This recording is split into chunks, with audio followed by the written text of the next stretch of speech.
నమస్తే. Welcome to legend TV. ప్రస్తుతం మనతో పాటు మాజీ మంత్రి పువ్వాడ అజయ్ కుమార్ గారు ఉన్నారు.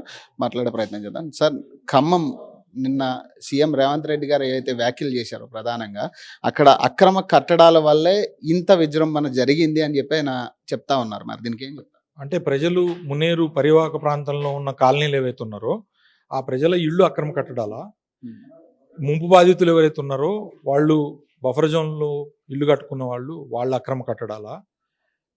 మీరు మాట్లాడేది ఎవరి గురించి? ఫస్ట్ ఆఫ్ ఆల్, ఒకవేళ నా గురించే మీరు మాట్లాడితే నాకు సంబంధించిన అక్రమ కట్టడాలు మీ మునేరు పరివాహక వాళ్ళలో ఏదైనా ఉంటే ఇమీడియట్ ఇవాళ పోయి కూల్చు. నేను ఛాలెంజ్ చేసి చెప్తున్నా. 1 ఇంచు ఏదైనా అక్రమ కట్టడం నాకు సంబంధించింది ఉంటే టేక్ యాక్షన్. కానీ అసలు ప్రధానమైన సమస్య ప్రజలు ముంపు గురైనరు. మునేరు పరివాహక ప్రాంతంలో ప్రజలు మునిగితే ఎక్కడో 4-5 కిలోమీటర్ల అవతల ఉత్తరం సైడ్ ఉన్న నా ఆసుపత్రికి బోడిగుండు కింద మోకాలు ముడిపెట్టినట్టు అవుతుంది. ఈ ప్రభుత్వ వైఫల్యం ఈ సిచ్యువేషన్లో బయటపడటం కోసం నా మీద బురద జల్లాలని నేను అక్కడ ప్రజల్లో తిరుగుతున్నా. కాబట్టి గతంలో నేను ఇదే మునేరుకి వరద వచ్చినప్పుడు నేను చేసిన సేవల్ని ప్రజలు గుర్తు చేసుకొని అదంతా వాళ్ళు మననం చేసుకొని బాధపడతా ఉన్నారు. కాబట్టి నాకు మంచి పేరు ఏడొస్తుందో అని చెప్పి దాన్ని డైవర్ట్ చేయడం కోసం ఆ మంత్రులకు కూడా ఫేస్ లేదు కాబట్టి వాళ్ళ ముఖ్యమంత్రి గారితో నన్ను ఇట్టించే కార్యక్రమం. కానీ ఖమ్మంలో ఇప్పుడు జరిగిన ఏదైతే విజృంభణ ఉందో ఫ్లడ్స్కి సంబంధించి ఇప్పుడు మంత్రులు చెప్తున్నారు సహాయ చర్యలు మేము చేసాము, ఖచ్చితంగా అనుక్షణం మేము ప్రజల్లో ఉన్నామని చెప్పి వాళ్ళు చెప్తా ఉన్నారు. మరి దీనికి మరి చేస్తే ఒకవేళ సోషల్ మీడియాలో కానీ ఇతర ఛానళ్ళలో కానీ లేకపోతే ప్రజల యొక్క ఆవేదన పేపర్లో కానీ చూస్తున్నాం కదా. ఇప్పుడు ఇవాళకి 3 రోజులు అయింది. మరి నిజంగా రిలీఫ్ జరిగితే వాళ్ళు ప్రజలు బాగా జరిగిందని చెప్పరా?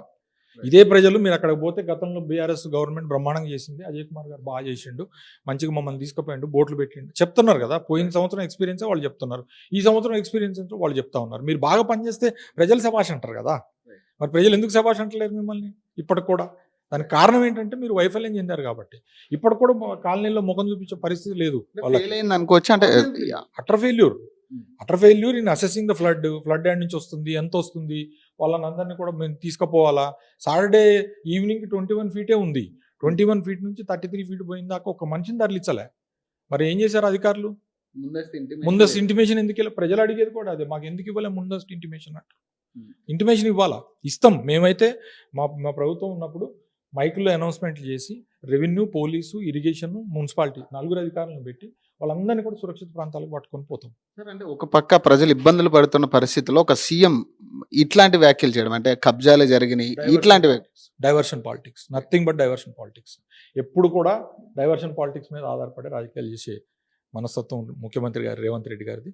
అది కరెక్ట్ కాదు. ఇప్పుడు నువ్వు రైతు రుణమాఫీకి సంబంధించి పెద్ద చర్చ జరిగి అందరు కాదంటే ఏదో హైడ్రా పెట్టి డైవర్షన్, ఇంకేదో జరుగుతా ఉంటే ఇంకేదో పెట్టి డైవర్షన్ పాలిటిక్స్ తప్పితే వేరే. హైడ్రాన్ కూడా తెలంగాణ రాష్ట్ర వ్యాప్తంగా విస్తృతం చేయండి, ఏముంది, తప్పేం లేదు. కానీ ఇప్పుడు ఆల్రెడీ ఇప్పుడు ఫర్ ఎగ్జాంపుల్ మాది మునేరు ఉంది. మునేరు రివర్ బెడ్లో ఆల్రెడీ 8,000 ఇళ్ళు ఉన్నాయి. వాటిని మనం తీయలేము, ఎందుకంటే అంత పెద్ద ఎత్తున ఆస్తి నష్టం ప్రజలకి, పేదవాళ్ళు వాళ్ళు ఒక చిన్న ప్రాణాలు వాళ్ళే.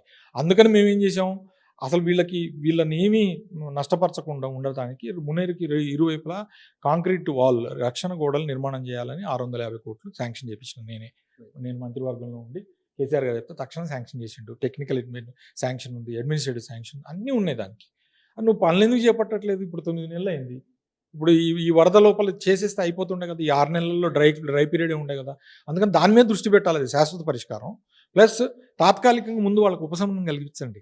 అక్కడ ఉన్న ప్రజలకి వాళ్ళకి మంచినీళ్ళు, క్లీనింగ్, శానిటేషను, తర్వాత కరెంటు, లేకపోతే ఇతరత్ర నిత్యావసర సరుకులు ఇవన్నీ వాళ్ళకి ఏర్పాటు చేసి ఒక ప్రాపర్ కంపెన్సేషన్, అంటే వాళ్ళకి ఇచ్చేది 10,000 అరకొర ఏ మూలకు వస్తుంది? ఇంట్లో పోయిన వస్తువులే 5 లక్షల రూపాయలు, 6 లక్షలు, 4-5 లక్షలు విలువ ఉన్నాయి. కాబట్టి వాళ్ళని ఆదుకోవాలని నేను డిమాండ్ చేస్తాను. మీరు ప్రధానంగా చెప్పండి, అంటే ఈ ఇష్యూ కింద ఫ్లడ్స్కి సంబంధించి ప్రధాన కారణం ఏవై ఉండొచ్చు? ఫ్లడ్ అనేది నేను మునేరుకి పైనుంచి ప్రభుత్వం నీళ్లు పోసిందని నేను అంటలేను.